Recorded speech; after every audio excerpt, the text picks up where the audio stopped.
Pues agrair-vos en primer lloc que esteu aquí, que en un dia com avui, que podríeu estar passejant per la Rambla tranquil·lament, esteu aquí escoltant-nos. No sé si som el primer dia.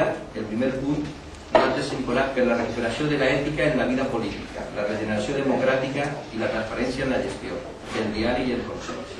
Tot això, de voltes veiem un debat d'idees. Jo vull que això, jo demano que això, per això, per això, per això i per això. Nosaltres diem, nosaltres estem en la política, no per a viure de la política, ningú dels que estem en la llista viu de la política ni el funcionari municipal.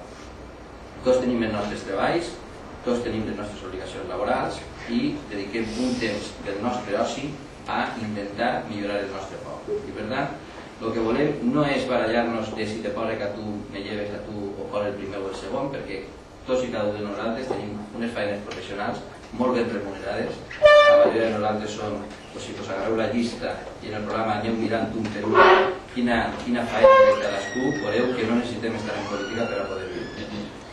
Per a nosaltres estar en política és una obligació. I com que per a nosaltres és una obligació, volem que per a tots, per almenys, siga una obligació com la nostra. No volem gent en la política que doni peu a que la gent parle o malparle dels polítics. A mi em senta molt mal quan se diu que estàs en política algo voldràs. Nosaltres no estem en política per això, sinó per millorar el nostre poble. I anem a exigir a la resta de forces polítiques que facin el mateix. Més o menys això és el que va dir. Un altre punt és per la millora dels serveis públics, per gestionar de forma eficient els recursos i les competències municipals. Ara en els programes municipals veureu moltes promeses, moltíssimes. Moltes d'aquestes promeses, jo diria la majoria, quasi el 80%, no són competències dels ajuntaments. Són competències autonòmiques o estatals. Si un partit està dient que va donar no sé què gratis o va donar tal subvenció, aquesta subvenció apareixerà en un BOF, que és de la Generalitat Valenciana, en un BOF o en un boletí oficial de l'Estat. El que fan els ajuntaments és gestionar les ajudes, acompanyar les polítiques estatals o autonòmiques. Desgraciadament, els ajuntaments tenen el seu paper subsidiari. Des del bloc el que demanem és que els ajuntaments tinguin un paper cada volta més actiu, que els impostos que paguen els ajuntaments i ajuntameres, dels impostos que paguen, una part important d'aquests impostos vagin directament als ajuntaments. I no tinguem que demanar subvencions a una diputació simplement per arreglar un tros de vorera o per arreglar unes pistes en el poble. Per tant, nosaltres el que demanem aquí és que volem gestionar els recursos estatals i autonòmics, però sobretot el que estem demanant és que els municipis, els ajuntaments, tinguin el pes que se mereixen. Països europeus, el normal és 25% de les administracions locals, 25% de les autonòmiques i 50% dels estats. Aquí, jo no sé com estem, però no passarem del 12% sumant municipis. Un altre punt important de debat continu són els plans d'ordenació urbana, les modificacions del pla d'ordenació urbana, espais, les reformes interiors, tot el que té que veure amb l'urbanisme.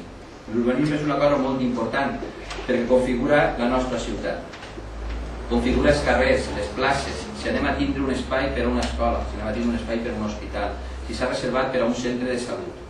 Això no és una cosa que se pot planificar d'avui per a demà. No se pot anar improvisant contínuament sobre què és el que necessite, vaig a fer una modificació, voteu-me això perquè és que si no aneu a tindre un parc empresarial i si no me voteu allò no aneu a tindre una escola. Això no és seriós. Tot això s'ha de planificar dins d'una cosa que és un projecte general del poble, que és una visió del futur del poble, que ha de participar tot el món, els tècnics, però també les persones de peu. Que tots tenim que parlar sobre el pla d'ordenació urbana perquè és el nostre futur, el poble que anem a tindre. Això aquí en Sant Joan no s'ha fet, s'ha anat improvisant molt sobre l'urbanisme i ha sigut una de les grans batalles que tenim a Maite ahir, que ha lliurat Maite en l'Ajuntament. Oposar-se a moltes propostes, oposar-se a moltes maneres de fer que no... El seria el desenvolupament econòmic del poble. Un poble no pot dependre solament d'un sector, com podria ser la construcció, perquè si cau la construcció és l'únic sector, tot el més cau com un dominó i es destrueix i per tant s'ha de treballar per el comerç, el petit comerç, per la indústria, però també per la innovació tecnològica, per la creació de noves empreses.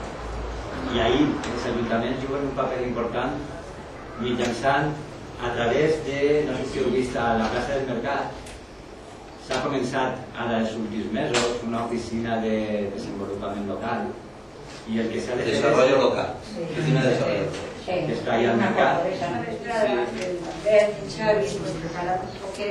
Lo de les persones, la plena integració de les persones nouvingudes. Isabel Mayor també s'ha anticipat a lo que jo volia dir, perquè jo de realitat aquí diu una altra cosa a lo que jo vaig dir. Perquè per a mi, a pensar jo després, la immigració, estem parlant de la immigració d'ara, però quan jo era una xiqueta, aquí va vindre gent, com diu ella, de Múrcia, d'Albacete, d'altres pobles de la Vega Baja, i gent que avui en dia se sent tan senyoranera com jo i que han nascut els seus fills aquí, que s'han integrat, que nosaltres ja hem sabut acollir, perquè jo no tinc una diferència, dic, pensi que era millor de mi, però que vam acollir bé. I ja està, això va començar entonces. Però ara ve la segona part de la migració nova, la migració de que fa 10 anys o així, és una altra classe de migració. Venen d'altres països més llargs d'aquí, molt lluny, que jo, pensant-ho, i vaig a dir-ho sense emocionar-me, me recordava de mon pare, que era una persona que era un llaurador, però que llegia molt i que es preocupava molt per la gent, per la gent necessitada. I mirava la tele, quan ja teníem tele, que per no teníem només una ràdio i res més, però quan ja tenia la tele i veia ell com vivia al món, sempre me deia, Marisol, és que això no pot ser. Si ja veureu vosaltres, quan aquests d'ahí baix vinguen, quan vinguen els d'ahí baix ja vos el diran, perquè aquestes persones estan morint-se de fam i vosaltres esteu tirant, i vosaltres tal, i de papa, i tu creus que tu podem arreglar-ho? Clar, però si tot pensen així, això hay que mentalitzar-nos, perquè no estem nosaltres sols, estem els nostres fills. Jo de vosaltres ja quasi no me preocupo, però i els vostres fills, i els vostres nets, què diran? Quin món ens han deixat els nostres pares, els nostres jaios? Tots venen a donar, nosaltres venim a demanar també. I volem demanar-vos, a totes les persones que esteu aquí, que tingueu molt en compte el que acaba de dir per el tema de la família i educació. Els valors educatius que té la família, l'entorn de la família. Quan dic la família no dic pare o mare si estan separats o no. L'entorn que acull al xiquet són bàsics. El transmetre-los els valors de què s'ha de fer i què no s'ha de fer. Això sembla que s'oblida. Això és importantíssim. El que no gastem en educació ho gastarem en policia i ho gastarem en mobiliari urbà, que li diuen. I és molt més car el mobiliari urbà, és molt més car la policia que l'educació. Molt, molt més car. Que a més no té remei. I per tant, aquest paper és un paper que tenim que fer com a mares, com a pares, com a ciutadans, tenim que fer-lo tots. El paper d'educar no és un paper que té que fer l'escola, tenim que fer-ho la societat en el futur. I quan dic educació en valors, me referís que això hi ha moltes més coses que tinc aquí apuntades perquè són una retalla però que no vaig a dir. Però que de tot el que dic se desprèn. Jo els valors que dia eren els valors com la llibertat. Tenim que ser molt conscients quan ens estan obligant a una cosa i saber revelar-los. Valors com la igualtat. No podem demanar per a nosaltres una cosa que no volem que siga per un altre. Valors com el dret a la diferència, el respectar les diferències. Hi ha persones que són d'una manera i hi ha persones que són d'una altra, que tenen unes limitacions i les que no les tenen. No podem imposar a tots el mateix patró. Mesurar-nos a tots per el mateix rastre. Dir, estos són bons, estos són roïns, estos van aquí, estos van allà. Tenim que compensar les desigualtats. Si tu vas fent una selecció de bons i roïns, al final tindràs un grup de bons que ho tindran tot i un mar de roïns que no tindran res. Aquests són els països que estan passant absolutes calamitats socials. Valors com la democràcia, valors com la sostenibilitat, ja ho hem dit per el tema del creixement. Tenim que buscar fer ciutats que creixen a poc i pensades, molt pensades per al futur. No que creixen molt ràpidament i no sabem qui les ha pensat. I després ens trobem els problemes. Tenim que tindre també uns valors com la cooperació. Tenim que oblidar-nos de jo me salve i tots s'afonen. Si no anem a treballar tots junts a veure què podem treure. Valors com el compromís.